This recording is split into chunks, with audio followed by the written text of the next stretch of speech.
tous et bienvenue dans ce tutoriel de la bibliothèque Three.js. Aujourd'hui, nous allons voir comment intégrer dans un Canva bien simple du 3D pour qu'il soit ensuite rendu dans le furteur. Voici quelques exemples que la bibliothèque peut offrir. La liste est assez exhaustive.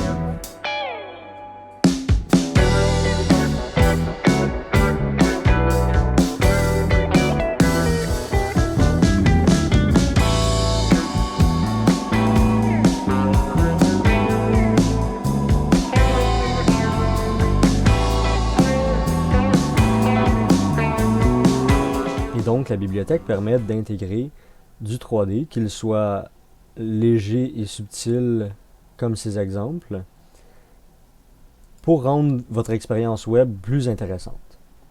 Alors, pour débuter, nous allons avoir besoin de télécharger la bibliothèque de Three.js. Pour ce faire, vous allez sur threejs.org, qui est le site de la bibliothèque. Et dans l'onglet Code, vous cliquez sur Download. Une fois que c'est fait, vous aurez un fichier zippé qui contiendra, dans ce fichier de Three.js, vous trouverez dans le fichier Build le fichier JavaScript dont nous aurons besoin aujourd'hui et dans toutes les réalisations que vous allez faire en intégrant du 3D en web. Donc, ce que nous allons faire, la prochaine étape, c'est de créer un nouveau dossier, un nouveau projet. Et en suivant les directives de la documentation, nous allons intégrer ce HTML dans notre page HTML. Les scripts peuvent être placés dans la balise head pour une simplification. Et pour justement séparer le script du HTML, nous allons intégrer notre propre script dans un nouveau fichier. Donc par la suite, il nous faut lier le script dans notre HTML. Pour ce faire, si vous avez un logiciel qui vous permet, vous pouvez simplement prendre et le glisser. Lorsqu'on lit notre propre script à notre index, il est important de mettre le type du script que nous allons utiliser, dans ce cas-ci, module. Le type module nous permettra de joindre plusieurs scripts ensemble de façon très simple et sera pratique dans le cas de Three.js. Donc, une fois que votre HTML a été créé et que vous avez importé votre bibliothèque de Three.js dans un dossier JS à la racine de votre nouveau projet, d'ailleurs, vous pouvez voir le fichier 3.js. On va pas toucher à ce fichier-là. Donc, la première étape, une fois que nous avons créé notre fichier script, c'est de déclarer nos variables. Nous allons avoir besoin d'une scène pour placer les objets, d'une caméra qui va permettre de éventuellement faire le rendu des objets que nous allons placer sur la scène.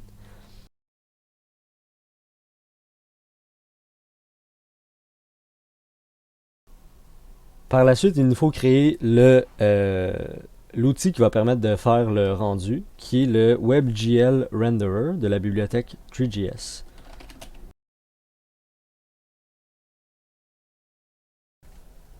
Donc, tout simplement, pour la caméra, les paramètres qu'on entre, dans le fond, c'est la focale, les dimensions qu'on veut de la caméra, la distance minimale de rendu et la distance maximale de rendu, qui est la profondeur. Donc, une fois que cette étape est faite, nous avons créé ce qui est nécessaire, dans le fond, pour recevoir nos éléments 3D qu'on peut ajouter par la suite. Donc, essayons d'en ajouter un élément sur le stage. Dans la bibliothèque, les objets sont souvent appelés géométrie. Dans le fond, parce qu'on ajoute un cercle, un rond, des formes géométriques.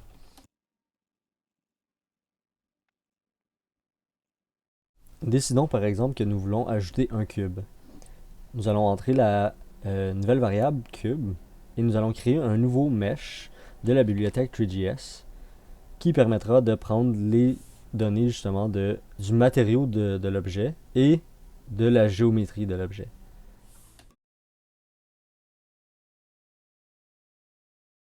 Donc la raison que rien ne s'affiche, c'est que nous n'avons pas encore fait le rendu de l'animation.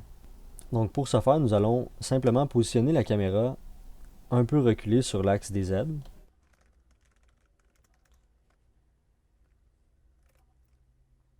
Et nous allons créer la fonction qui va animer notre pièce et la rendre à l'écran.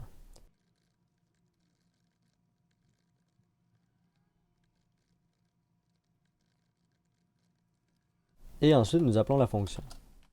Une fois que c'est fait, nous pouvons vérifier ce qui s'affiche dans le furteur. Et voilà, vous avez créé votre première application.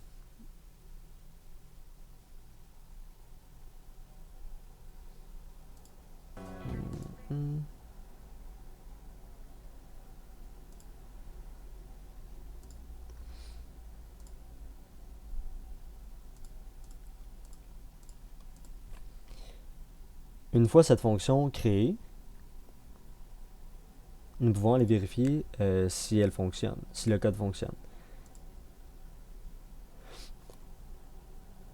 Et voilà, tout se déroule sans problème. Comme vous voyez, on voit un cube apparaître à l'écran avec une rotation légère sur l'axe des X et des Y et la couleur que nous avions choisie. C'est tout donc pour simplement se créer une scène et y ajouter un élément en 3D. Pour la suite des choses,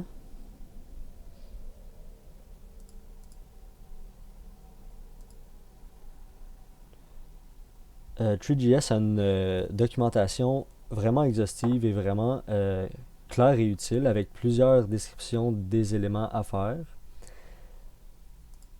que ce soit pour de l'animation, de l'audio et tout autre élément en 3D.